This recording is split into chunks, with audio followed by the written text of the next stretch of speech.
3 men attacked a mafia boss mid-meal, the Waitress. Said stop, and one of them actually did. The air at Bellucci's on Viridian Bay was thick enough to chew. It was a Tuesday night, which meant the kitchen was a pressure cooker of heat. Shouted curses in Italian, and the smell of garlic browning too fast. Out on the floor, the regulars were loud, their laughter bouncing off the dark wood and red velvet. For Harper Ward, all 25 years of her felt it in her arches. This was just another shift, another night of balancing plates and smiling at bad jokes, all to chip away at the mountain of debt from her grandfather's nursing home. The old sailor deserved the best, and she was going to kill herself to give it to him. Her section included the VIP table, the one tucked into the alcove by the bay window. Tonight it was set for 1. This, in itself, was a deviation. The table was reserved for Giuseppe Tarallo, the young, unsettlingly quiet boss of the Italian-Puerto Rican family that held the Viridian docks in a closed fist. And men like Tarallo never, ever ate alone. Yet, there he was. Harper had taken his order a simple veal chop, medium rare, and a glass of water, no ice. She'd noticed immediately that he didn't settle in like a customer. He sat like a man waiting for a fight. His back was angled toward the main dining room, but his eyes never left the reflection in the dark glass of the window, which gave him a perfect, distorted view of the entrance behind him. His fork and knife were laid parallel on the linen, not relaxed, but placed for an easy grip. He wasn't here for the ambiance. Harper was returning from the kitchen, the heavy ceramic plate of veal balanced on her palm, when the night fractured. The front doors burst open, not with the gentle chime of a customer, but with the slam of wood against brick. 3 men, all dressed in identical blue work uniforms for a power company, stormed in. They moved too fast, too low. The din of the restaurant snagged, then died, in the sudden silence. Harper saw the glint of steel. They weren't electricians. They were predators. 1 man pulled a suppressed pistol. The other 2 flashed folding knives, the blades snapping open with a lethal click. They didn't scan the room. They didn't shout. They moved as one unit directly toward the VIP table. Time seemed to stretch and warp. Harper watched, frozen, as Giuseppe Tarallo moved with a speed that defied his calm exterior. He didn't dive for cover. He launched himself sideways, simultaneously hooking a foot under his heavy oak table and flipping it. The table crashed onto its side, a solid shield. As the first attacker raised his suppressed pistol, Giuseppe's hand blurred to his hip, drawing a compact black handgun. The sound of his weapon was a dull, heavy cough swallowed by the velvet curtains. The first attacker crumpled, his shot going wide into the ceiling plaster. The second man vaulted the overturned table, knife leading. Giuseppe met him, turning the brawl into a close-quarters struggle. A brutal dance of limbs and grunts, but it was the third man Harper's eyes locked onto. He was younger, his face pale with a sick mix of adrenaline and terror. He was flanking the fight, his own knife raised, looking for an opening to plunge it into Tarallo's back. He was about to lunge. Something in Harper snapped. It wasn't bravery, it was instinct. It was the same voice she had spent years cultivating, the one she used to pull her grandmother back from the edge of a dementia-fueled panic attack. It was a voice that didn't request. It commanded reality. Stop. The word tore from her throat, sharp and absolute. It cut through the screams of the patrons, who were now scrambling for the exits. It wasn't a plea. It was an order. The third attacker, the one with the knife, froze. His entire body locked up, his arm still raised. He turned his head, his wide, terrified eyes finding hers. It was only for a half second, a single, impossible pause in the middle of a kill. It was all the time needed. From the bar, 2 of Tarallo's men Harper had always assumed were just quiet drinkers descended, a blur of black suits. They slammed the third attacker into the wall, a sickening crunch of drywall and bone, and the knife clattered to the floor. The second attacker was dispatched by Giuseppe himself, a swift, final motion that Harper forced her eyes away from. The restaurant was pure chaos. Women were sobbing, glass was shattered, an overturned wine bottle bled red onto the white tablecloths. The kitchen doors were closed, the chefs vanished, but Giuseppe Turallo wasn't screaming. He wasn't breathing hard. He rose from behind the table, adjusting the cuffs of his shirt. He looked at the man who had shot at him, then at the man his bodyguards were now cuffing.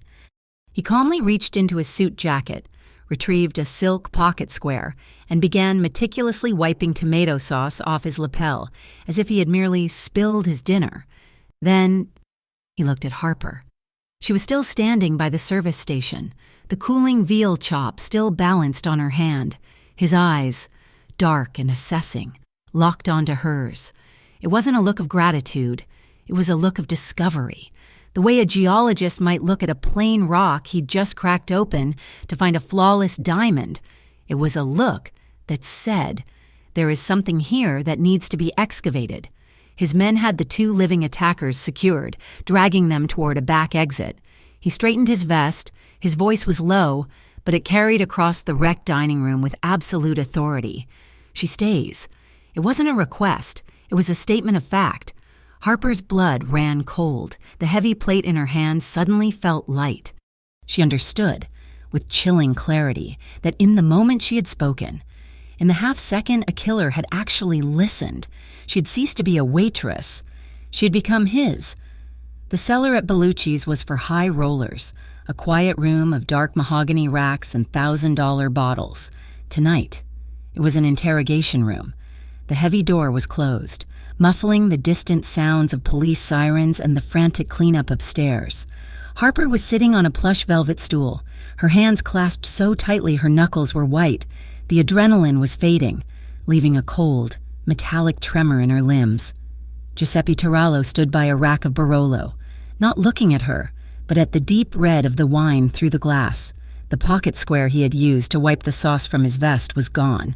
He was immaculate, save for a small, dark speck of blood on his shirt cuff. "Why?" he asked, his voice soft, absorbing the sound in the small room. Did he stop? Harper swallowed? The air was cool down here, smelling of cork and dust. He wasn't committed. The other two were... He was just paid. Giuseppe finally turned, his eyes analytical, not angry. You knew that in a half-second he was hesitating before he even got to the table. Harper said, her voice stronger than she felt. His eyes were too wide. He was holding the knife wrong, braced for a punch, not a kill. Scared people are just waiting for an order. They'll listen to the first voice that sounds like it knows what it's doing. He stared at her. A long, unnerving silence. That wasn't luck, he stated. It wasn't a question. No, she admitted. I used to moonlight at a private care facility. You learn psychological communication for dementia patients, how to de-escalate a panic attack, how to command a room, how to change someone's entire reality just with your tone and your breathing. He was just another man on the verge of a panic attack. Giuseppe absorbed this, filing it away. The only people who knew I was dining alone tonight were my 5 closest people. This was not a random hit. It was an internal leak. The man you stopped, he is the first thread I can pull. Harper stood up, the stool scraping slightly. I'm glad I could help, but my shift is over. I need to go. I'm sure you do, he said, his voice flat. The nursing home payments for your grandfather are steep. She froze. You think you're going home alone tonight? He almost sounded amused, but the amusement didn't reach his eyes. That is stupid. They saw your face. They saw you stop their man. They heard me tell you to stay. Right now. You are the one thing that went wrong in their plan. They will want to correct that. So what? You're going to hold me here. I am going to offer you protection, he corrected, as if explaining a business merger. An armored car will take you home. You will be given a new phone. Your shift hours at Bellucci's will be changed, and my people will drive you to and from them. A hot spike of anger shot through Harper, clearer and stronger than the fear. You don't get to do that. You don't get to just take over my life because your business associates tried to kill you. To understand an asset, Giuseppe said, ignoring her protest. I run a background check. He stepped closer, his voice dropping. Harper Ward, 25, parents deceased. You live in the old walk-ups on 7th. You are the sole guardian for your 15-year-old brother, Noah Ortiz. He plays guitar. He's trying for the scholarship at the Viridian School of Contemporary Arts, a lot riding on that. Every word was a nail, pinning her in place. He had found her weakest point in less than 20 minutes. He stopped directly in front of her.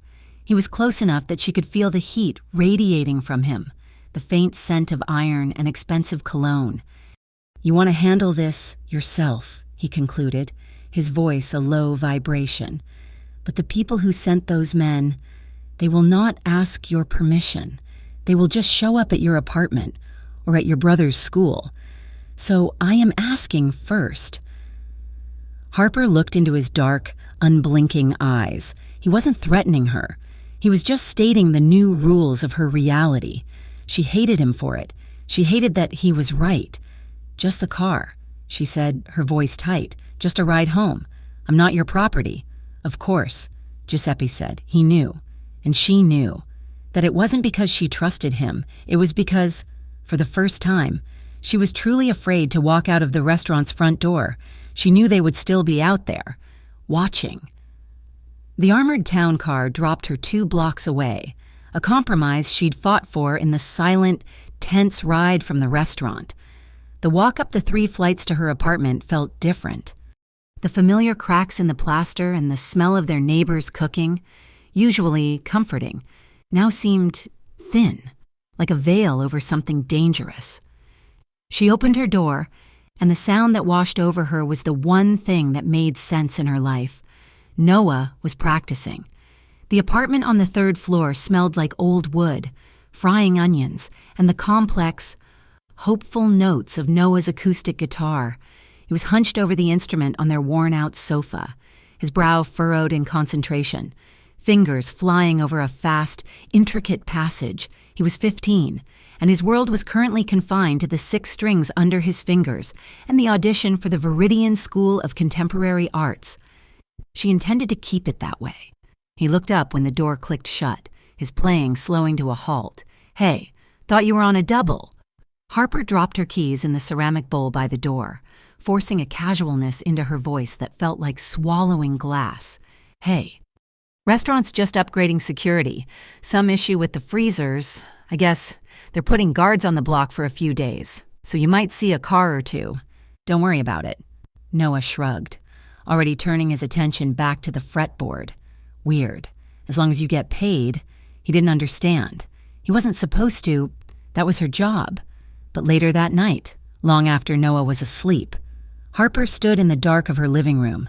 She looked past the gap in the curtains, down to the rain-slicked street. Parked 1 building over, under the flickering orange streetlight, was a black SUV. The interior lights were off. Its windows were so tinted they looked solid. They weren't hiding, just waiting. A silent, heavy presence that had anchored itself to her life. She felt the walls of her tiny apartment closing in. She needed to work. She needed the routine, the distraction, the cash. She pulled out her phone and texted her manager, Maria, need extra shifts. Can I pick up tomorrow's lunch? The reply came back almost instantly, which was unusual for Maria after midnight. Sorry, Harper. Big VIP request. He wants you to take the next 2 days off. Paid. Of course. Rest up. Harper stared at the screen, a cold dread seeping into her stomach. Paid. He had touched her job. He had touched her money. He was isolating her, cutting her off from the one place she was known, all under the guise of paying her for her trouble. Morning came with a hard, polite knock that was nothing like the usual delivery drivers or neighbors. Harper, who hadn't slept, opened it to find a man in a suit so perfectly tailored it looked like armor. He was older than Giuseppe, with silvering hair at his temples and a calm, professional demeanor. Miss Ward, my name is Lucio Ferri, he said, his voice smooth and respectful. Mister, Tarallo requests your assistance at a secure location. We need you to confirm the identity of the 3rd attacker. It wasn't a request. It was a summons, delivered with the courtesy of a luxury hotel concierge. The secure location was not a high-rise or a bank vault. It was a vast, cold boathouse in the industrial part of the harbor, smelling of salt, rust, and diesel. The black SUV pulled inside, the metal door rolling shut behind them with a heavy, final sound. Giuseppe Turallo was standing near the water slip, looking out at the murky bay, and in the center of the concrete floor, tied to a simple metal chair, was the man from the restaurant, Eli Tran. He wasn't beaten. There were no bruises, no blood. He was just pale, his cheap work uniform rumpled, his eyes wide and terrified. The moment he saw Harper, his expression didn't shift to anger, but to a strange, anxious recognition. Her intuition had been right. He was a foot soldier, not a killer, and he was in way over his head. Giuseppe turned from the window. He walked past Eli as if the man were just a piece of furniture.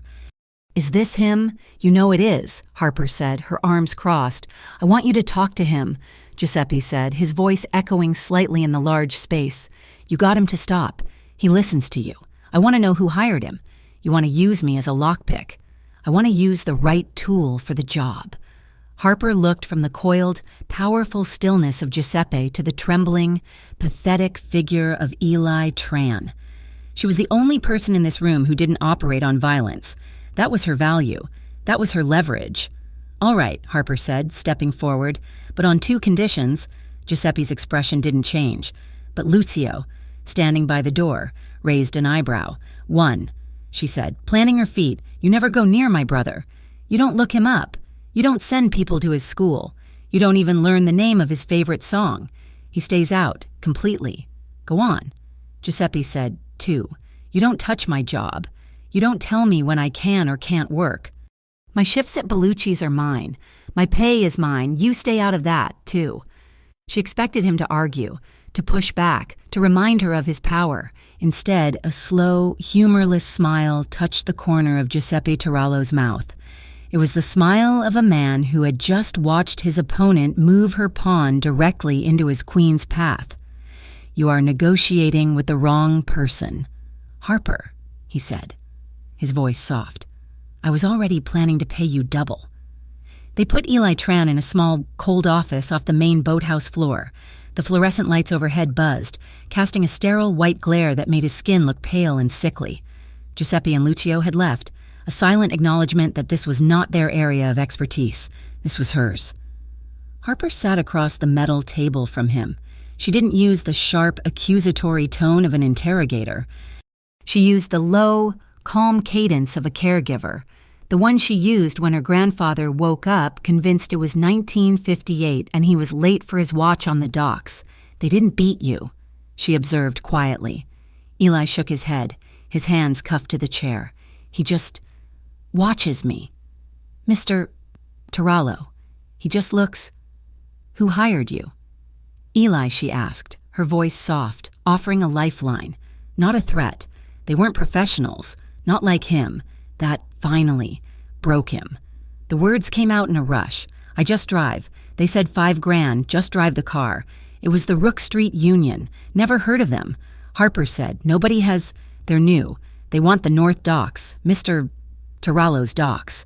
They said they had a man on the inside, someone high up, someone who gave them the schedule." He looked at her, his eyes desperate. "They knew he'd be alone. They knew the exact minute your boss would set the veal chop down. That's why we went in then. Someone in his family fed him to us." When Harper relayed the information to Giuseppe, his face betrayed nothing, but the air around him grew colder. They were standing by the water slip, the murky harbor water lapping just feet away. "Rook Street Union," Lucio said with contempt. "A bunch of street kids with delusions." "Street kids who knew my exact location," Giuseppe corrected, his voice dangerously smooth. "Only 5 people knew that I was dining alone tonight. 5 people in my entire organization." He didn't list the names, but Harper could see the calculations clicking behind his eyes. He was sifting through his most trusted circle, and the list included Marcel Leone, his father's old financial advisor, a man who had been at Turallo dinners for 30 years. The threat wasn't just external anymore. It was sitting at his own table. This changed Harper's status. She was no longer just a witness. She was the person who had unlocked the first clue to the betrayal. He couldn't let her go, but he also knew, after her defiance in the cellar, that she wouldn't be locked away. So, the next morning, he didn't put her in storage. He put her on display. She was driven to the D'Aquila Council Hall, a skyscraper of smoked glass and polished granite that fronted as D'Aquila Global Logistics. This was no dim, velvet-lined back room. This was the heart of the Turalo enterprise. Harper was given a security pass and escorted to a glass-walled office that overlooked a vast operations floor. It was a shock. She saw dozens of analysts at workstations, their faces illuminated by massive, wall-mounted screens. The screens weren't showing surveillance photos. They were showing shipping manifests, commodity prices, container routes from Singapore, and rail line schedules. She wasn't watching a gangster. She was watching the chief executive officer of a shadow corporation. This was the true source of his power, not just guns, but information, logistics, and the entire flow of commerce in and out of Viridian Harbor. He kept her there, bringing her coffee, having her sit in silence during his meetings.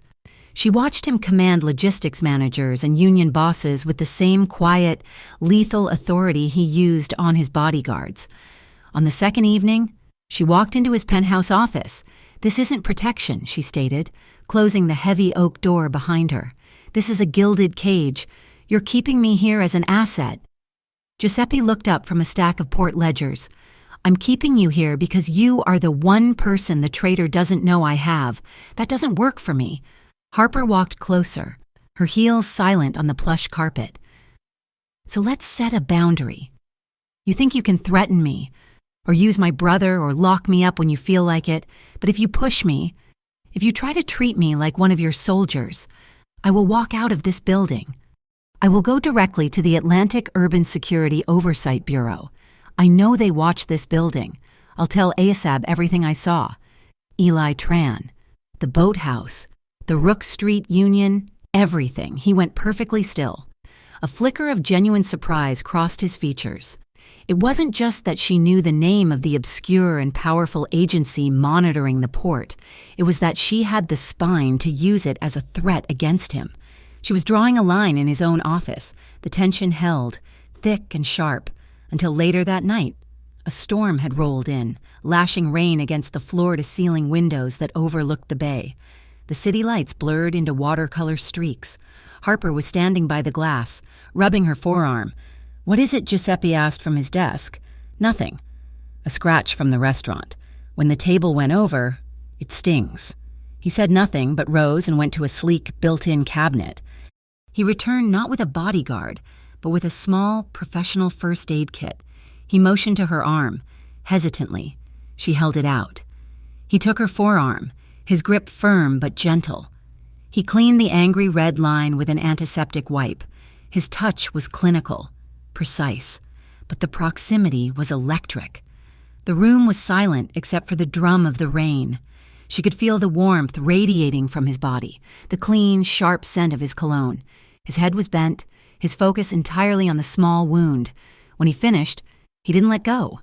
His thumb rested on the soft skin of her inner arm, his fingers lightly curled around her. He looked up, and his eyes met hers. The air crackled. The space between them shrank from professional to personal. She could see the dark gold flecks in his eyes, feel his breath warm against her skin. "That night at Bellucci's," he said, his voice a low vibration, barely louder than the storm. "When you shouted, when you made that man freeze, I thought, I need someone like that by my side. It wasn't just an observation, it was a confession, and it was an invitation." Harper's heart hammered against her ribs.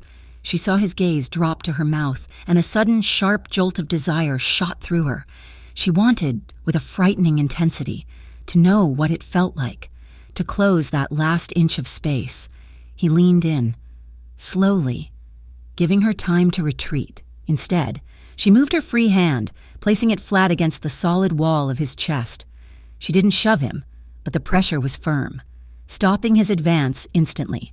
"I don't sleep with the man who controls my work schedule," she whispered, her voice shaking only slightly. Giuseppe stared at her, his eyes searching hers, reading the conflict, the desire, and the defiance. A long, charged second passed. Then, the corner of his mouth twitched. He stepped back, releasing her arm. He smiled. It wasn't his cold, corporate smile.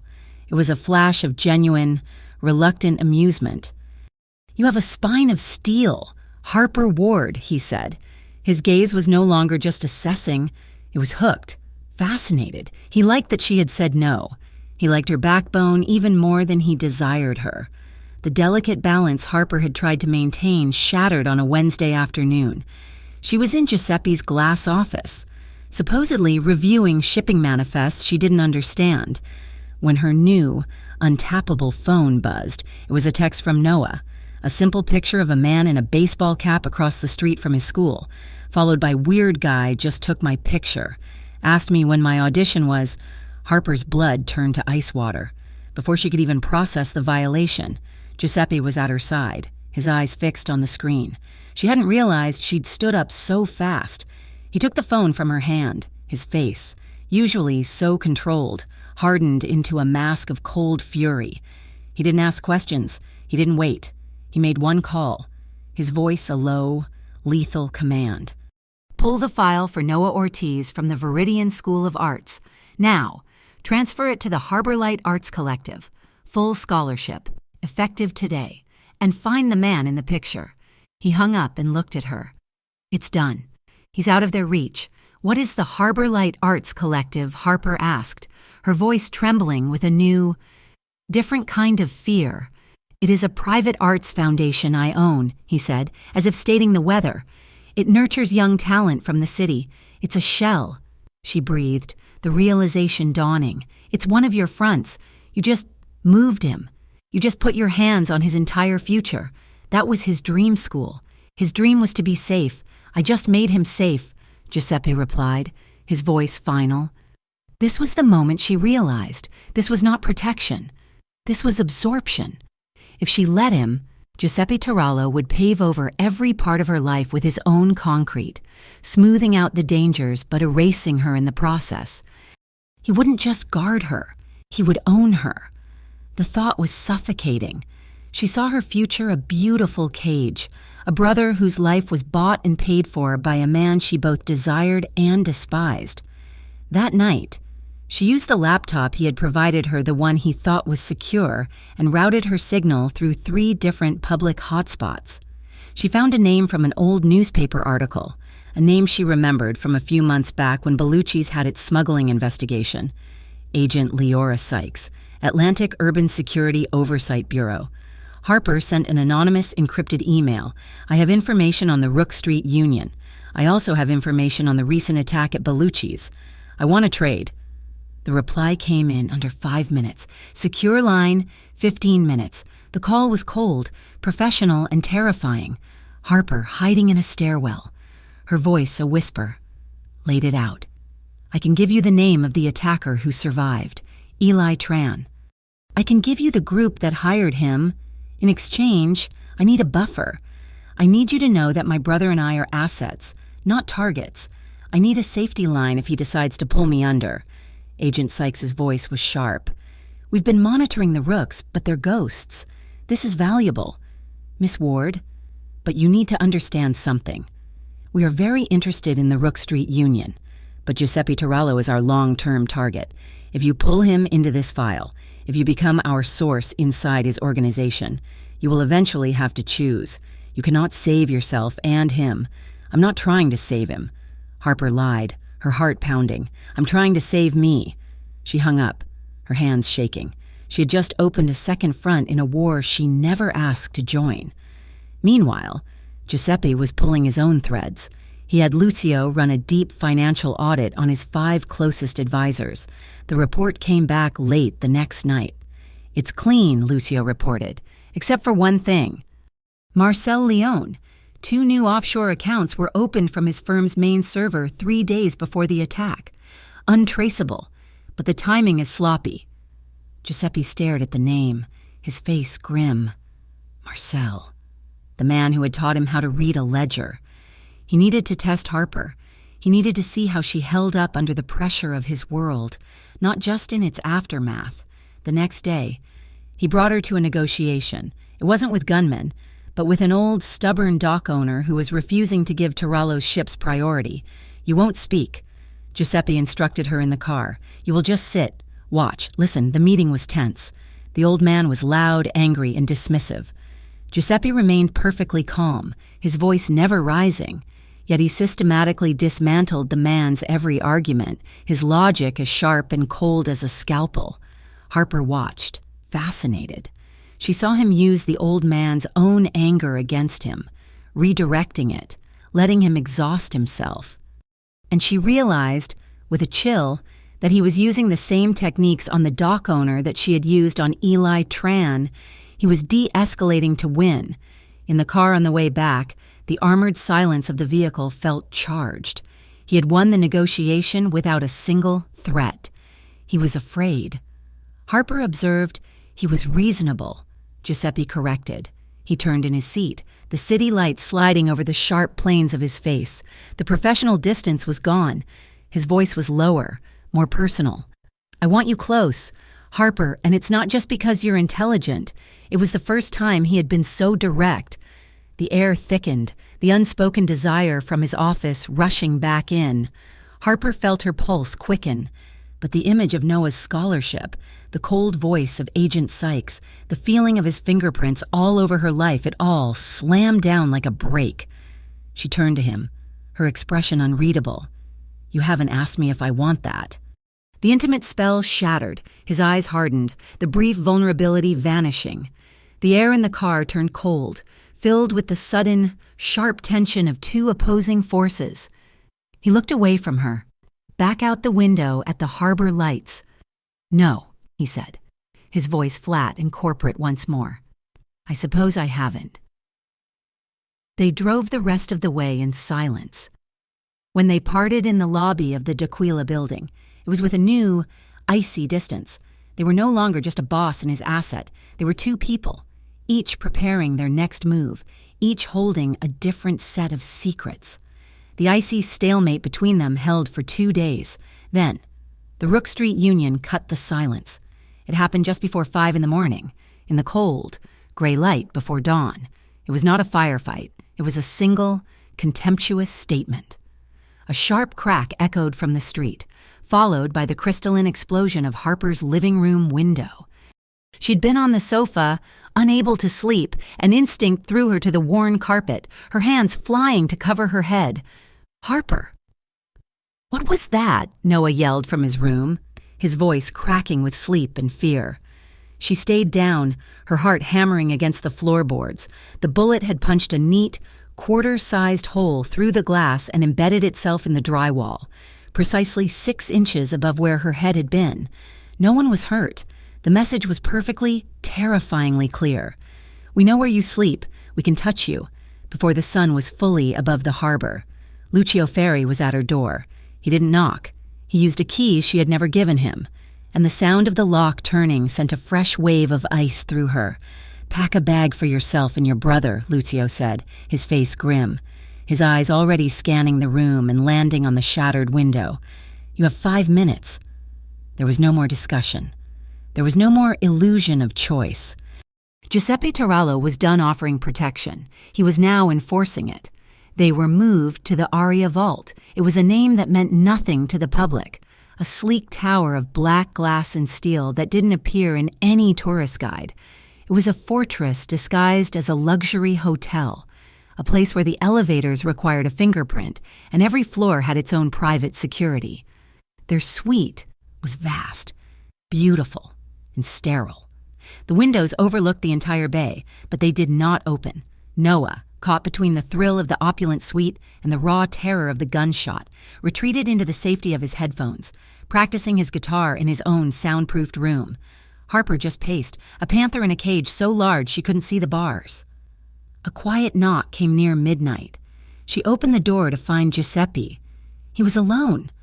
There was no Lucio, no security visible in the hall. He wasn't wearing his suit jacket, just a crisp white shirt with the sleeves rolled up his forearms. He held a bottle of wine and 2 glasses. He looked less like a mob boss and more like a man at the end of a very long day. He looked tired.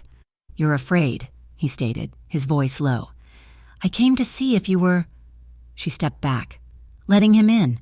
They left the main lights off, the suite illuminated only by the vast, glittering spread of Viridian Harbor below. He poured the wine, handing her a glass. They sat on the modern, uncomfortable sofa, the silence stretching. "My grandfather," Harper said suddenly, her voice rough. "The one in the home. He has dementia. Sometimes he thinks I'm my grandmother. Come to take him sailing.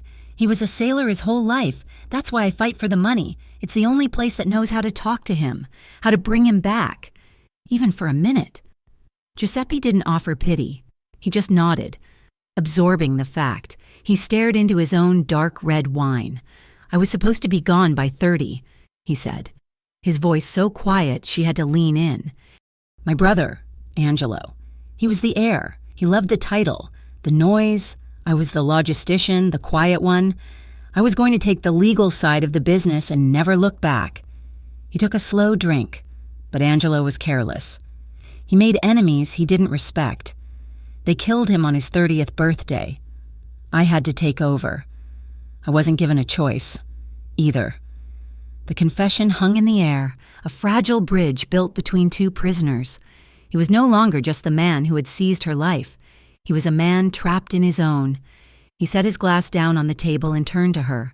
The atmosphere in the room shifted, the air drawing tight, slowly as if testing the ice. He moved his hand, not to grab her, but to rest it lightly on the cushion beside her. Then, his fingers brushed the back of her hand, a simple, warm, heavy touch. It was a question. Harper's breath caught in her throat. She looked at his hand, then at his face. He was watching her, his dark eyes searching for any sign of fear or rejection. She didn't pull away. He took her stillness as his answer. His other hand came up, and his fingers brushed her jaw, tilting her chin up. He leaned in, and his mouth met hers. It was not a kiss of violence or bruising possession. It was deep and slow and searingly gentle. It was the kiss of a man who was holding himself in check, a man who was, impossibly, listening. He was waiting to be told to stop. For a moment she was frozen, then a tremor ran through her, a surrender to the exhaustion and the fear and the strange, magnetic pull he had on her. Her hand came up, resting flat against his chest. She could feel the solid muscle, the powerful, steady beat of his heart. She leaned into him, her body molding against his, a silent admission. The scent of him, clean soap and expensive wine, was overwhelming. His arm circled her back, his hand splaying wide and low, pulling her flush against him.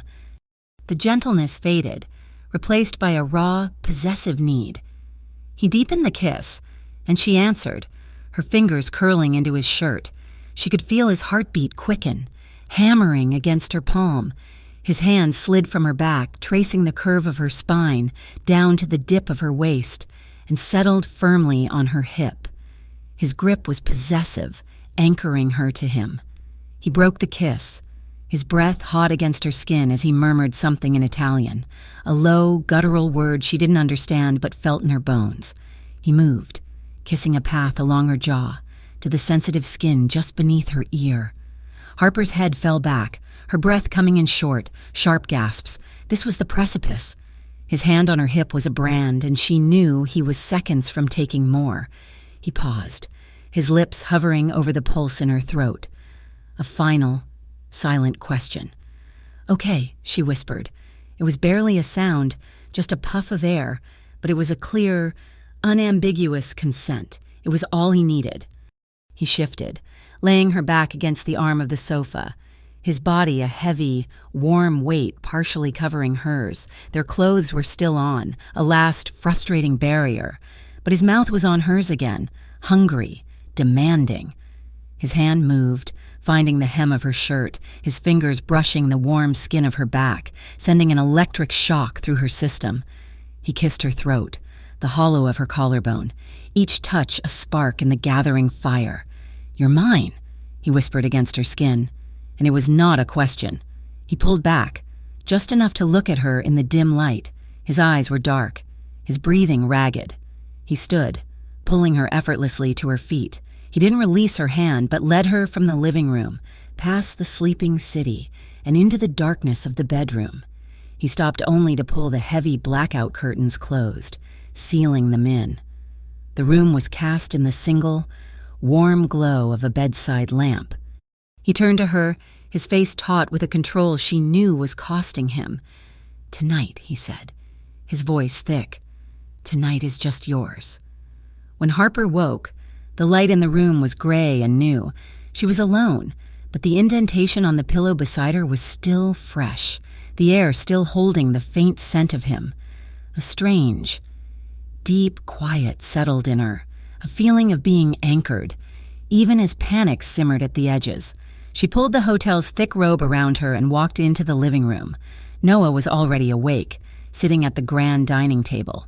He was staring at a thick, official-looking file. "Harp," he said, his voice filled with awe. "You're not going to believe this." On the polished table was a packet bound in the deep blue colors of the Harbor Light Arts Collective. On top was a single sheet of paper. It was an acceptance letter. Noah Ortiz, full tuition scholarship, effective immediately. Giuseppe had done it. Sometime in the small hours of the night, between their passionate embrace and the dawn, he had finalized his brother's future. The gesture was overwhelming, a wave of profound gratitude that made her knees weak. And right behind it, a cold, sharp tide of fear. It had been so effortless for him. The security of the Aria vault was absolute, but the information Giuseppe brought into their suite felt like a new kind of violation. Eli Tran, under the relentless, quiet pressure of Lucio Ferri, had finally broken completely.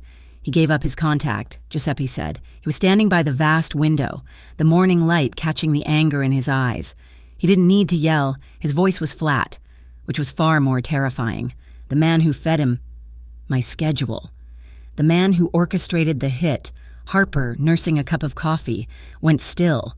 Who Marcel Leone, the name hung in the air. Marcel, the old world advisor, the man who had been like a second father to Giuseppe. "It gets worse," Giuseppe continued, his gaze fixed on the harbor below. "Eli's orders weren't just to kill me. The Rook Street Union wanted leverage. Marcel told them that if the hit failed, they were to take you." Harper's coffee cup clicked as she set it down, her hand suddenly unsteady. "Me, why me? Because," Giuseppe said, turning to face her, his expression unreadable. "Marcel had already observed my interest in you. He told them you would be my pressure point." A cold, sickening wave washed over Harper. The night before the wine, the confessions, the raw intimacy flashed in her mind. It hadn't been a private, hidden moment. It had been observed. It had been catalogued by a trader and priced as a commodity. Her feelings, her body, her very presence had been calculated as a weakness to be sold. The realization was clarifying. It burned away the last of her fear, replacing it with a hard, cold anger that mirrored his. "So you'll kill him," she stated. It wasn't a question. "Lucio is already preparing," Giuseppe said. "It will be a quiet retirement, a heart attack, a boating accident. No." Giuseppe stopped, his head tilted. "No, you can't," Harper said, standing to face him, her mind working with a desperate, sudden clarity. "Think.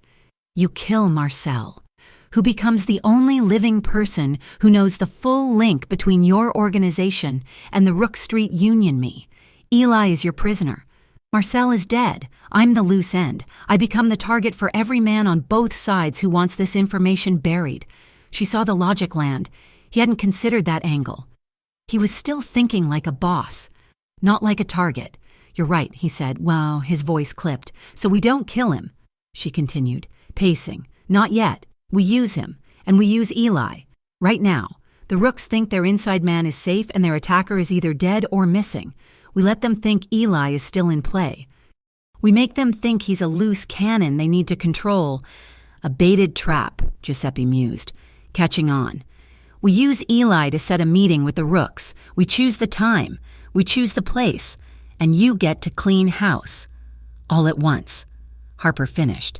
He looked at her for a long time, the cold fury in his eyes replaced by something else, a sharp, calculating respect. He was seeing her not as a woman he'd taken to his bed, but as a strategist, an equal. He's reluctant, Giuseppe said slowly, weighing the risk. But he's terrified. He'll do what you tell him. He will. Harper agreed, because I'm the only person who's ever gotten him to stop. He nodded once. He was giving her control, not as a gift, but as a tactical decision. It was the only way to keep her. He was realizing, not by caging her, but by convincing her to stay in the war room. The next few days were a blur of tense planning, a strange new domesticity forming in the eye of the storm. They moved between the cold, tactical world of the D'Aquila offices and the warm, quiet bubble of the Aria vault. In this new proximity, they saw new sides of each other. Harper was walking past the vault's private, soundproofed firing range when she saw Giuseppe and Lucio with 2 new bodyguards. She heard the sharp, controlled cracks of gunfire. But as she watched, she realized Giuseppe was correcting the younger man's stance. "No," he said, his voice low but clear. "Not the chest, the knee, the shoulder. You don't need a kill shot to win a fight. You just need to stop the threat. Incapacitation first, termination last. Dead men can't give you information. Later." He found her in the suite's small study.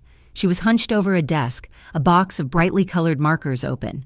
She was writing notes for Noah, tips for his orientation at the new arts collective. Remember to check your E string.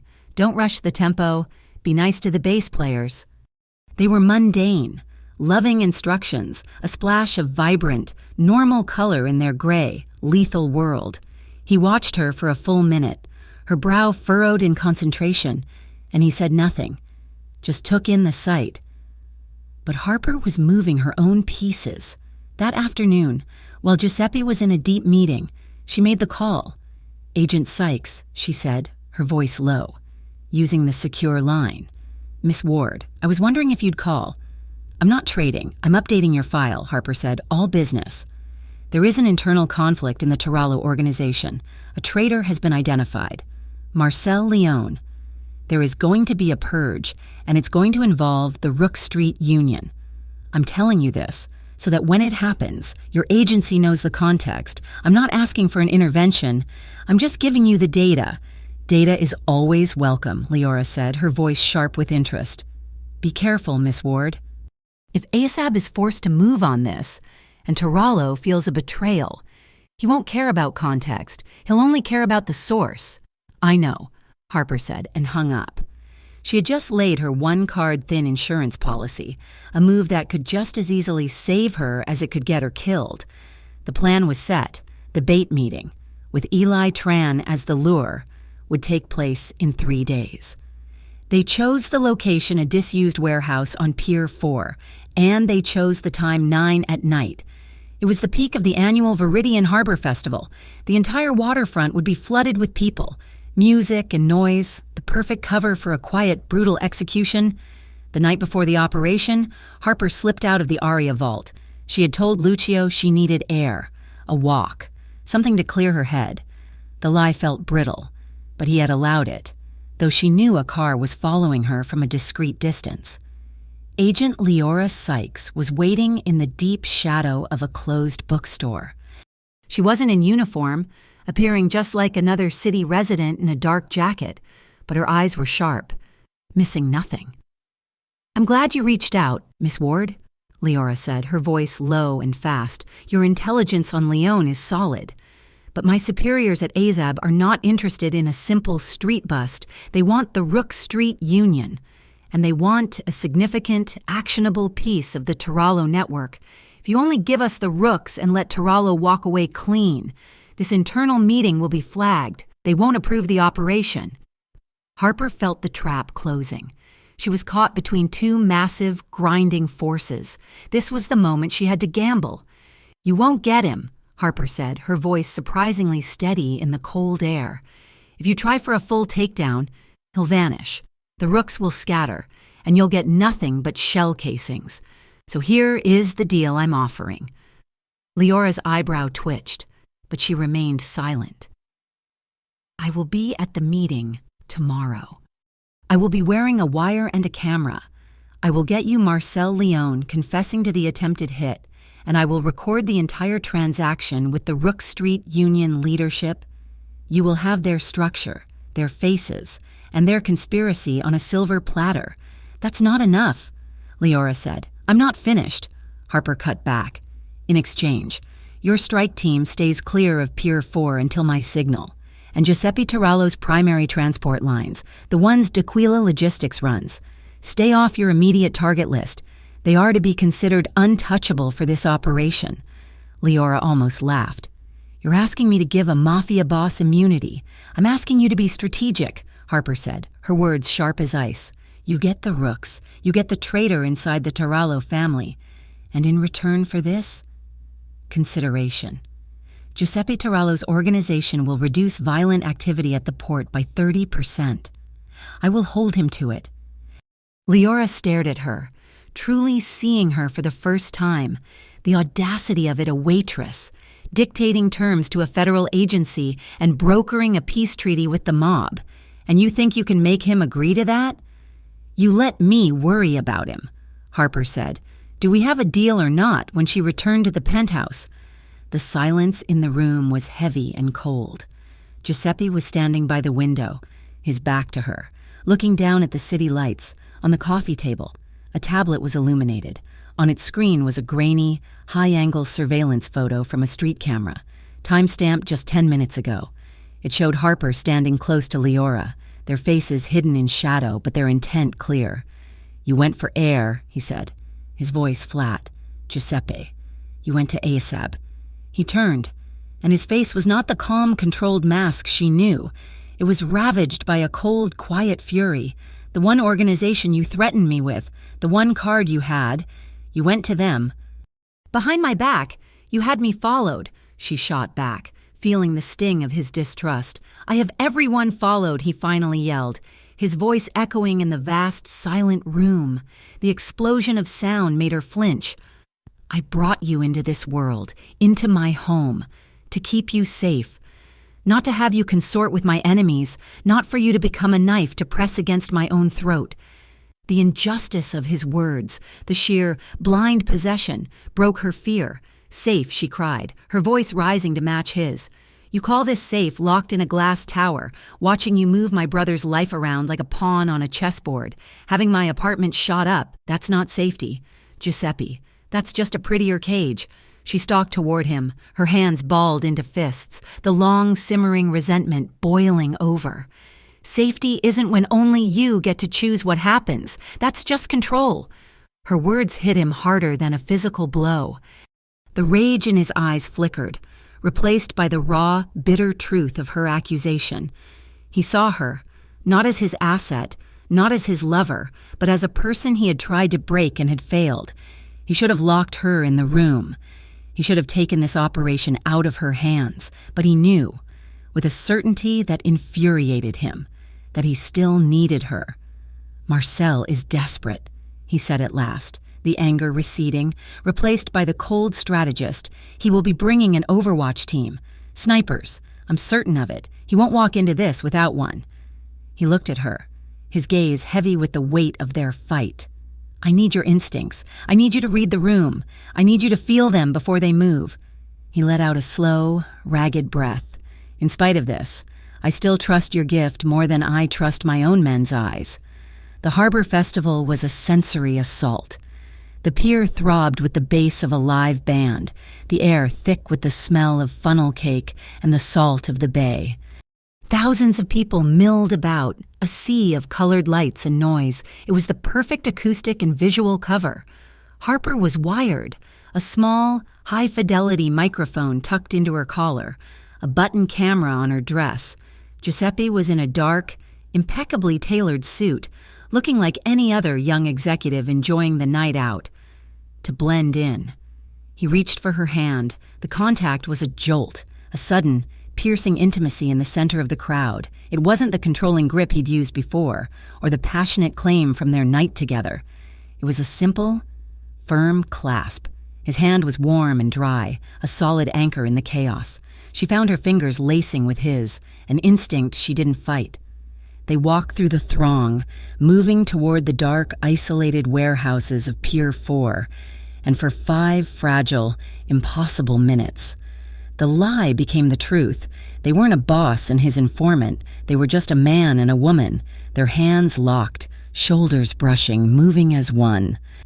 The noise of the festival faded, the colored lights blurred, and all that existed was the shared electric current between them, a desperate, unspoken longing for a normal life, a normal night that was forever out of their reach. They stopped in the shadows just outside the designated warehouse. The music was a dull thud behind them. "The wire is live," she whispered. "I'm transmitting data," she said, her voice clear. In a dark ASAB van blocks away, Leora Sykes watched the feed crackle to life. A moment later, Harper's hidden phone vibrated. A single text from Leora received. "We are watching." She looked up at Giuseppe. He was scanning the rooftops, his hand still holding hers, but his grip was now purely tactical. He knew she was sending the signal, but he didn't know to whom or what price she had just paid for his safety. He was trusting her, and she could feel how much it was costing him. He met her gaze, his eyes a dark, complex mix of raw pride and agonizing suspicion. "Well," Giuseppe murmured, his voice barely audible over the distant music, "now we're both sitting on a powder keg. Amore." Leora Sykes' betrayal was swift and absolute. She had used Harper's live data feed not just to capture the rooks at the pier, but to simultaneously authorize strikes on 3 of Tarallo's adjacent warehouses, completely violating the firewall Harper had negotiated. The operation was a chaotic, bloody failure. The Rook Street Union scattered, panicked, and Marcel Leone, now exposed to both Giuseppe and the law, vanished. He resurfaced 2 weeks later, a cornered animal making his final move. Giuseppe, in a rare and calculated public appearance, was attending the Viridian Harbor Restoration Fund Gala. The venue was the old Viridian Terminal, a vast Gothic train station turned event space. It was a show of strength, a message that he was unharmed and in control. Marcel, pulling together the last desperate members of the Rook Street Union, saw it as his last chance to seize the one asset that still had value. The attack was not subtle. A small, concussive charge detonated near the main entrance, a diversion designed to sow panic. The blast wave tore through the lobby, and the sound of shattering glass and screams filled the air. Harper, who had been at Giuseppe's side, was torn from his grasp by the surging, terrified crowd. She heard him shout her name, a raw sound that was cut short by a grunt of pain. She was pushed, carried by the human tide, away from the main hall and through a set of double doors leading into the station's dark, unrestored maintenance bays. She stumbled into a cavernous warehouse, a graveyard of skeletal, rusting train cars. The air smelled of cold iron and dust, and she was not alone. Huddled behind a stack of rotting wooden pallets, she saw Eli Tran. Lucio had apparently kept him on ice, a loose thread from the original attack. The heavy bay doors slammed shut, plunging the room into near darkness, lit only by the emergency lights. "Don't hurt her," Marcel Leone's voice echoed from the shadows. He stepped forward, flanked by 4 gunmen, the last dregs of the Rooks. His elegant suit was rumpled, his face slick with sweat. She's the prize. He'll trade half his empire for her. He looked at Harper, a frantic, triumphant gleam in his eyes. He wasn't here to kill her. He was here to package her. In that cold, dark moment, Harper truly understood.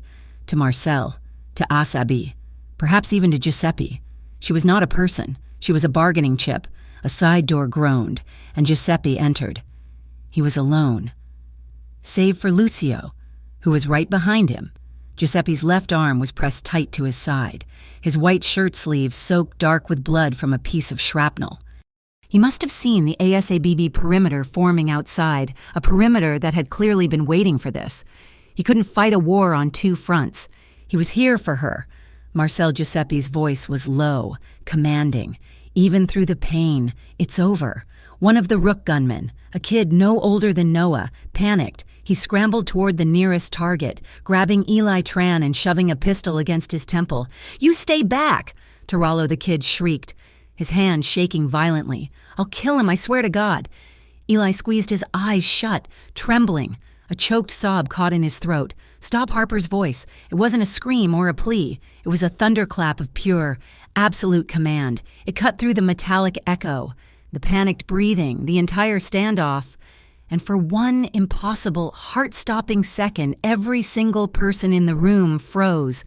The young gunman's trigger finger went slack. Marcel's men flinched. Even Lucio paused. The legend had grown. They had all heard the whispers about the waitress at Bellucci's, the woman who could stop a killer with a word. They had just seen it come true. That half-second of collective, stunned hesitation was all Giuseppe and Lucio needed. They didn't pause. They moved. It was a brutal, swift, and precise disabling. 2 sharp cracks from Lucio's suppressed pistol, not aimed at chests, but at a knee and a shoulder.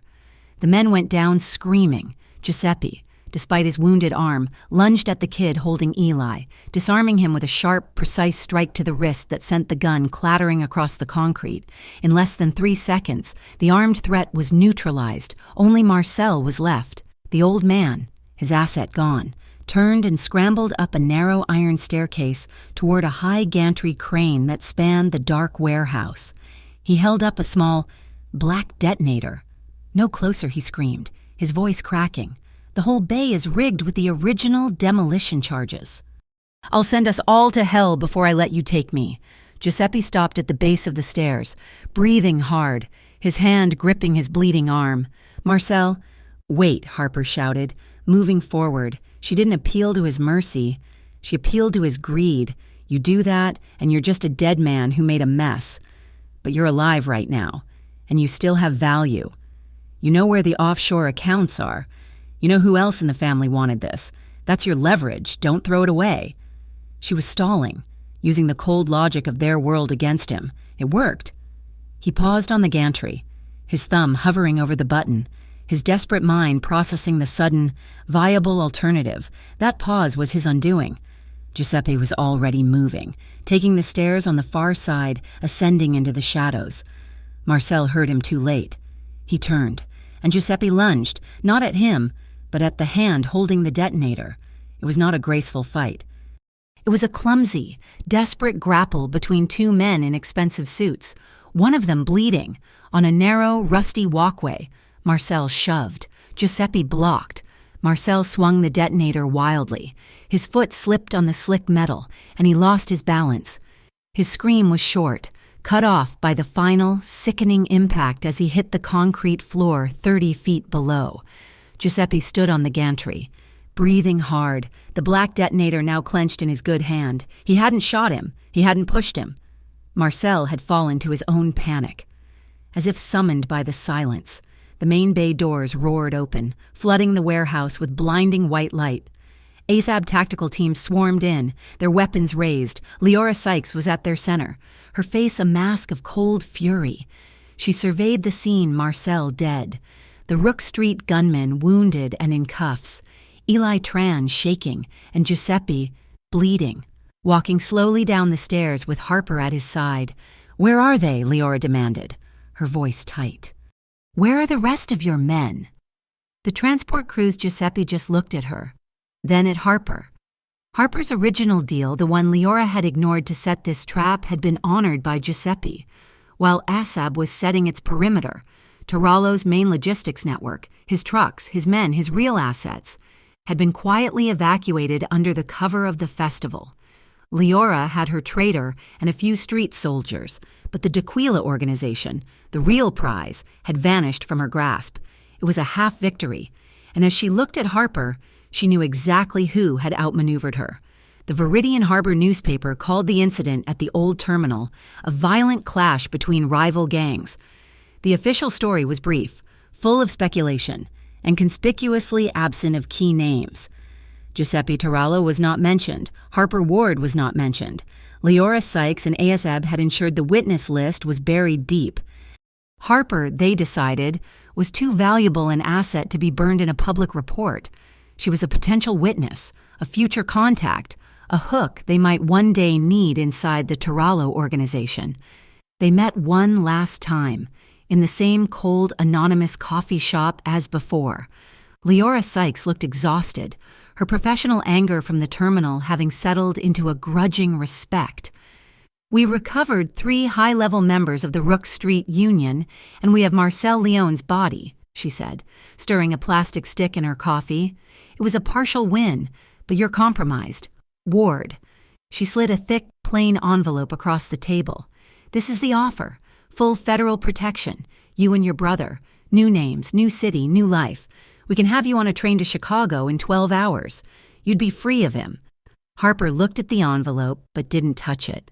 "And the other option," Leora sighed, "the other option is you stay. You stay in Viridian, in a city we both know he controls. You stay under the protection of a man my agency considers temporarily useful. You'd be on your own, no wire, no safety line." Harper thought of Noah. She pictured him in the soundproofed room at the Aria Vault, his fingers flying over the guitar strings, his face lit with a pure, unadulterated joy she hadn't seen in years. The Harbor Light Arts Collective was real. The scholarship was real. If she ran, if she took this envelope, she would be ripping him away from the one chance he had truly earned, dragging him back into her world of fear and instability. Starting over wasn't freedom, it was just a different kind of prison. She pushed the envelope back across the table. "I'm not running." Leora nodded slowly, as if she'd expected it. "I guess you're not. Good luck. Miss Ward, you're going to need it." Her old apartment was quiet. The landlord, paid handsomely by a D'Aquila renovation fund, had replaced the entire living room window. It was just a room again. She had sent Noah to his first orientation at the new school, wanting to be alone when she made this next decision. She heard the quiet, polite knock. It wasn't Lucio. She opened the door. Giuseppe stood there. He was alone. No guards, no visible weapons. He was wearing a simple black sweater, his left arm in a high-tech sling, the bandage stark white against the dark wool. He looked tired, vulnerable, and completely out of place in her hallway. "The window looks good," he said, his voice quiet. She stepped aside to let him in. They stood awkwardly in the small living room, the space that had seen everything from her terror to his ambition. "You saw Sykes," he said. It wasn't a question. "She offered me a new life." Harper replied. He nodded, his gaze fixed on the new, clean glass. "If you choose to leave, if you take your brother and go, I will clear the way. I will make sure no one from my world, or hers, ever looks for you again." He finally met her eyes, the vulnerability deepening. "But I will hate it, for a very long time." This was it, the final move. She felt the weight of her choice, the gray, compromised world she was about to step into. "If I leave," she said, her voice clear and strong, "you'll just go back to being the man who gives orders. You'll forget what it's like to listen. You'll build your walls higher. You'll replace me in a week." She took a step closer, forcing him to see her. Not the asset, not the lover, but the woman. "But if I stay, Giuseppe, you have to remember who I am. I'm the woman who stopped a killer in his tracks. I'm the one who faced down Marcel. I am not your property. I am not a pawn, and I will not be owned." The silence stretched, thick and heavy. A flicker of pain, or perhaps just exhaustion, crossed his face, and then a slow, tired, genuine smile touched his mouth. It was the first real one she had ever seen.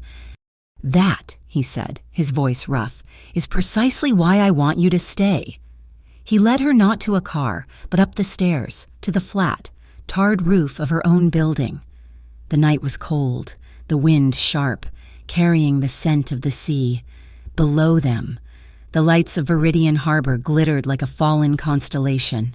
It was not his world, or hers. It was just the city. She shivered, and he moved to stand beside her, blocking the worst of the wind with his own body. Harper leaned her head against his good shoulder, a simple gesture of exhaustion and trust. His uninjured arm came around her, his hand settling on her waist. The grip was firm, possessive, a silent claim, but it wasn't a vice. It wasn't the grip of an owner. It was the hold of a man who had learned, the hard way, to respect the thing he was holding. He turned his head, his face close to hers. The kiss, when it came, was nothing like the desperate, hungry encounters they had shared before. It was slow. It was aching with emotion, 1,000 words of truce and surrender and shared loss. It was a kiss of equals. Their foreheads touched, their breath mingling in the cold air. "Stay with me," he whispered, his lips brushing hers. "Not because you owe me, not because of your brother. Stay because you want to see me do this right." She closed her eyes, breathing him in. This was the gray area. It wasn't clean, and it wasn't safe, but it was real, and for the first time, it was her choice. The next morning, an order went out from the penthouse office of the D'Aquila Council Hall. All standing contracts with auxiliary enforcement groups were to be terminated. A new community investment fund, the one Harper had demanded of Leora, was established with an initial deposit of $5 million, earmarked for harbor restoration and youth arts programs. And a new mandate was issued to all Turalo security teams. The new standard operating procedure, effective immediately, was incapacitation first, termination last. Harper's words had become his policy. The lights were warm at Bellucci's. It was a Tuesday night, and the kitchen was hot. Harper, back in her black apron, moved through the tables, her steps light. The restaurant was full. She walked to the VIP table by the bay window. Giuseppe Turalo was sitting there, his arm no longer in a sling, just a brace. He was eating his veal chop. He was not, however, alone. Harper set down a fresh glass of water. "Is everything to your liking, sir?" He looked up, and his eyes locked with hers. The crowded restaurant, the noise. The entire city of Viridian Harbor faded away. In his gaze, she saw the promise from the rooftop. In her gaze, she saw the woman who had agreed to stay and watch him keep it. They had chosen their gray world. Together.